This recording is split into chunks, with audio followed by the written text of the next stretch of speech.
Hey, what's up, guys? So yes, I am here with the episode review of season 1 of DC's Legends Heroes of Tomorrow, episode Marooned.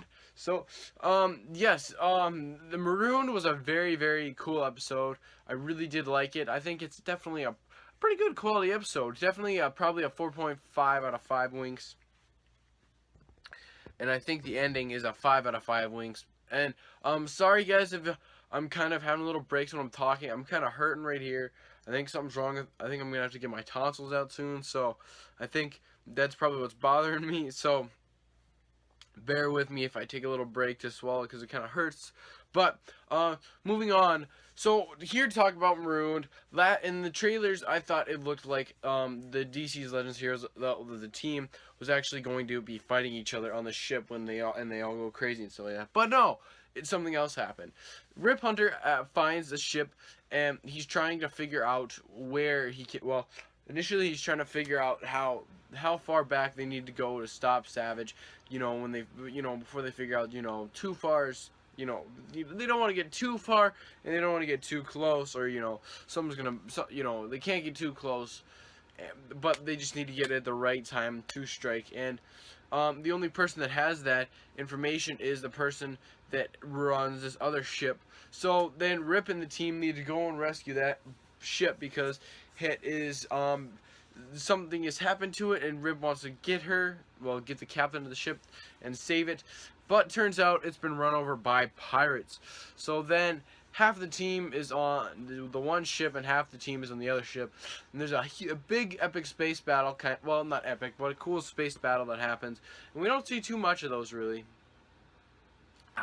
And so then we actually see, we see that the whole of the actual main ship that the Legends of Tomorrow use. I keep forgetting the ship. I remember Gideon and Gordon, I believe it is. Gideon and Gilbert. I'll say that. The Gideon ship is hit and the hull is damaged, and Sarah, which is White Canary, and what's his name? Damn it. What is his name? Captain Cold to go in there and try to fix it, but turns out they get locked in there, and they kind of form a little bit of a bond, as well as Ray Palmer and Hawk Girl, and they actually, and it's interesting, and it was cool to see that Ray went out into space and used his suit in space, because it's kind of like, oh, that's kind of cool, and it's kind of reminiscent to Iron Man when his suit went into space. It stopped working and just was floating there, kind of, it didn't work in space. And then, maybe that'll be an advancement later on that they actually use a ship for the space, that he actually can build a ship for space. And it'd be interesting to see if that would come into play, or make his suit capable to go into space,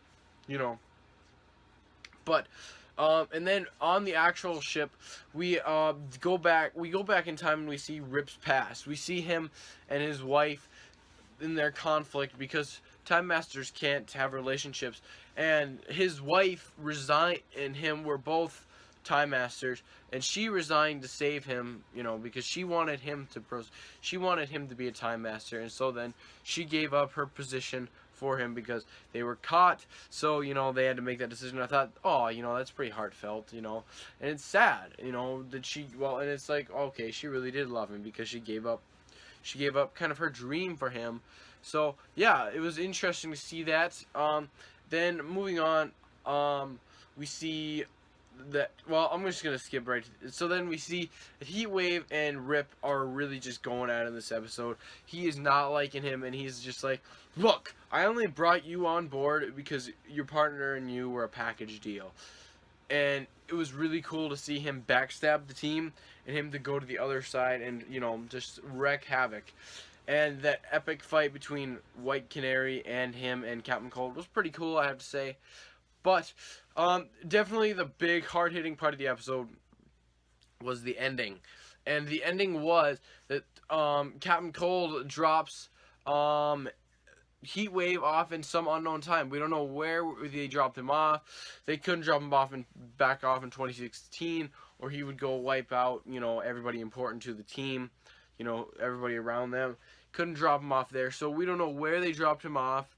Maybe we'll find out eventually. It'll be interesting if we do, and it'd be interesting to see if he comes back, if he joined Savage's team. You know, if Savage recruited him later on, or if he found Savage or something. It'd be interesting to see where that would go. But it was really heartfelt. Well, it was sad to see at the end, because these two, they were together, and they've been together for about 2 seasons of Flash now, and then they were together for this, and it's like, oh, you know, and they just break it off, and it's just like, goodbye. And you know, Captain Cold Snart, he does feel sad. He's losing his best friend, I'd say, and his partner, you know, and it's sad, you know, especially for him. And like this episode definitely has some big character arcs, and I really did like, well, character development, or kind of, you know, stuff, little hints and stuff, and it was really interesting to see that.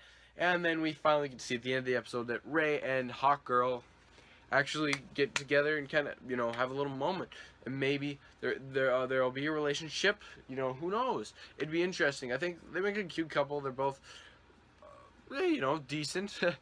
But yeah. Definitely 5 out of 5. Well, 4.5 out of 5. Like I said at the beginning of the video. I really did like it. Some parts, the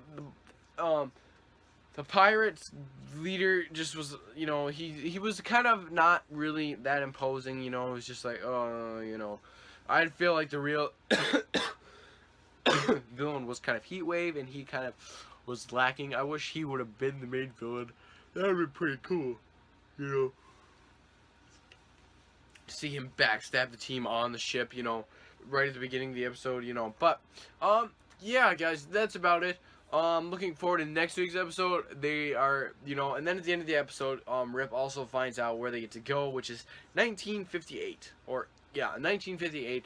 That's where Vandal Savage is at his weakest, or I'd have to say, or, you know, at a point where he wouldn't be expecting it, and so expecting an attack. So yeah, guys, that's where the next episode is going to pick off, and it's going to be interesting. I've seen, you know, I saw the preview for it, and I was like, oh, that looks interesting, and I'm really looking forward to next week's episode.